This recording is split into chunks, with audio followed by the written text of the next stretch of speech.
America അതിശൈത്യത്തിൻ്റെ പിടിയിലാണ്. കടുത്ത മഞ്ഞുവീഴ്ചയും ശീതക്കാറ്റും രാജ്യത്തെ പിടിമുറുക്കുന്നു.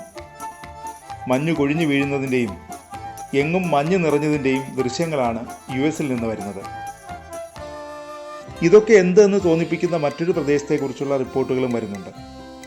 ലോകത്തിലെ ഏറ്റവും തണുപ്പുള്ള നഗരം, കൺപുരുകം പോലും ഐസ് കട്ടയായി നിൽക്കുന്ന ദൃശ്യങ്ങളും വ്യാപകമായി പ്രചരിക്കുന്നു. ഒരു ഫാൻറ്റസി കഥയിലെ നഗരത്തെക്കുറിച്ചല്ല പറയുന്നത്. റഷ്യയിലെ ഒരു നഗരമാണ്. യാക്കുട്സ്ക് എന്നാണ് പേര്. ഇവിടെ ഇപ്പോൾ അതിശൈത്യമാണ്. താപനില -56 ആയി മാറിയിരിക്കുന്നു. ഈ നഗരത്തിൽ 3.5 ലക്ഷത്തോളം ആളുകളാണ് താമസിക്കുന്നത്. 21 റിപ്പബ്ലിക്കുകളാണ് റഷ്യയിലുള്ളത്. ഈ റിപ്പബ്ലിക്കുകളിൽ ഏറ്റവും വലുതാണ് യാക്കൂട്ടിയ. യാക്കൂട്ടിയുടെ തലസ്ഥാനമാണ് യാക്കുട്സ്ക്. റഷ്യയിലെ ഏറ്റവും വേഗത്തിൽ വളരുന്ന നഗരം കൂടിയാണിത്.